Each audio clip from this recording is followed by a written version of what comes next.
Okay, this story is called When the Wise Man Appeared by William Ashley Anderson.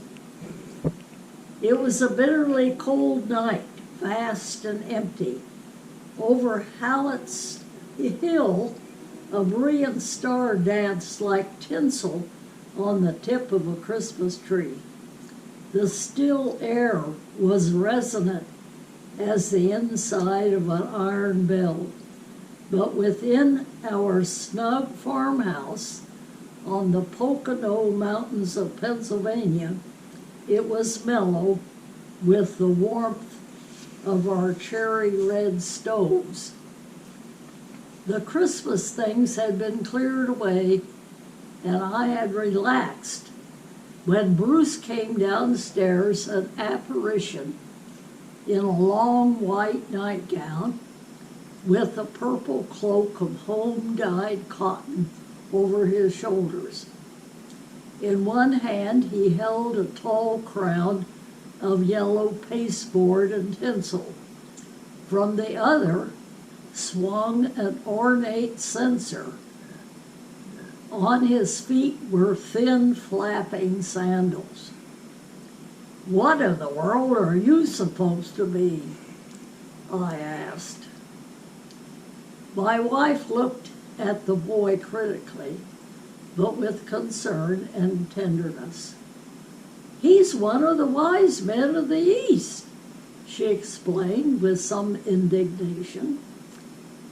The look she gave me was an urgent reminder that I had promised to get him to the schoolhouse in time for the Christmas pageant. I shuddered at the thought of the cold and went out into the night pulling on a coat.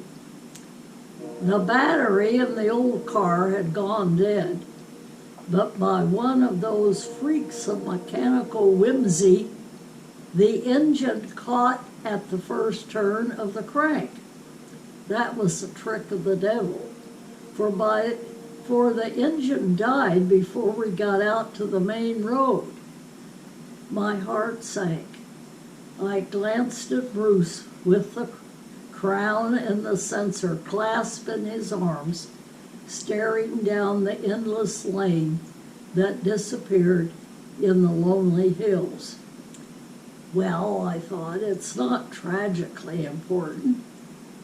Bruce still said nothing, but his eyes were staring now at the big star twinkling just over the ragged edge of the mountain. Then an uneasy feeling stirred in me because I knew the boy was praying. He had made his promise too, and he was praying that nothing would keep him from being one of the three wise men on this magic Christmas Eve. I strained and heaved at the crank, but it was useless. When I looked up, Bruce was scuttling down the lane, one hand holding his skirts, the other swinging the censer, the high golden crown perched cockeyed on his head. I hesitated between laughing at him and yelling at him to stop. Then I began once more to crank. Finally, the engine coughed throatily. I scrambled into the car just about where the road enters town, overtook Bruce. "You shouldn't have gone off like that way. It's too cold." "I made a fire in the censer," he said. "I kept warm enough. I took a bearing on the star and made a shortcut across Bozone's farm and came out right by the new cottage." He shivered. "But look at your feet. You might have frozen them." "It wasn't so bad." We arrived at the school on time. I stood in back and watched. When I saw Bruce appear walking stiff-legged on cut and chilblain feet, kneeling by the creche, declaiming his lines, an uneasy awe rose up within me. Going home, Bruce showed me where the shortcut came out. "That's where the Thompsons lived," he said, and added, "Harry Thompson died there." As we passed the Basone farm, there were lights burning. I thought this was strange. Since George Basone had gone off to war, the old grandmother, who had lost her youngest son in World War I, had sort of shriveled up, and a gloom lay over the house. But as I slowed down, I could see Lou Basone through the kitchen window, smoking his pipe and talking with his wife and mother.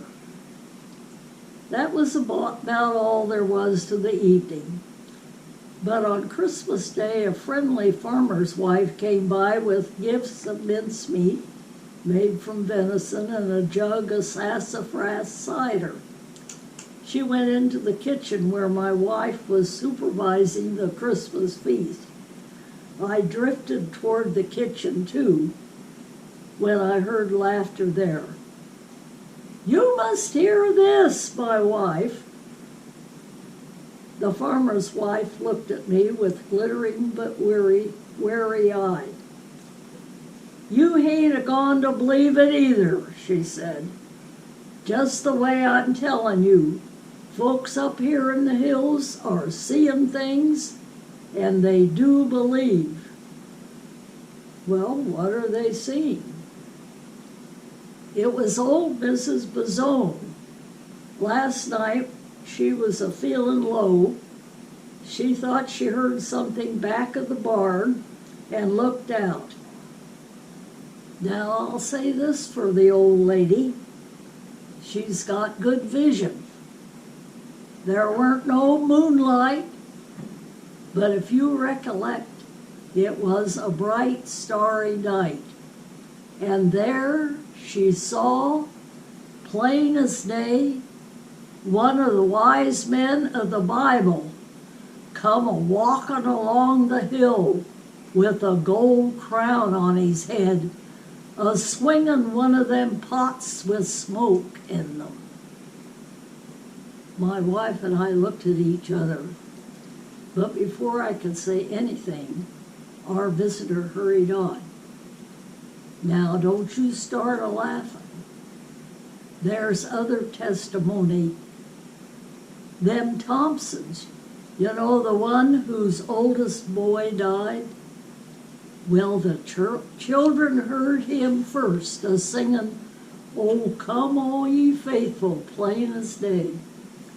They went a-running in the window, and they saw the wise man a-walking in the starlight across the lane, gold crown and robes and a fire pot and all." The farmer's wife looked defiantly at me. Old folks and children see things that maybe we can't. All I can say is this: Basones and the Thompsons don't even know each other, but old Lady Basone was heart-sick and lonely for her lost boy, and the Thompsons were heart-sick and lonely because this was the first Christmas without Harry. And you daren't say they wasn't a-praying too. Maybe you don't believe that amounts to anything, but I'm telling you, it was a comfort to them to see and to believe. In the quiet of the kitchen, the eyes of the two women searched my face for disbelief. Perhaps since I'm not a very religious person, but whatever they expected, they were surprised at what they got. I hadn't seen a vision that Christmas Eve, but what I had seen was to me far more impressive than any apparition. A flesh and blood small boy with a promise to keep, following over the trackless countryside, the star which centuries ago led the wise men to Bethlehem. And it was not for me to deny the courage and the faith I saw in my son's eyes. And so I said with a sincerity which must have startled those two good women as much as it obviously pleased them, yes, I believe that God is very close to us at Christmas time.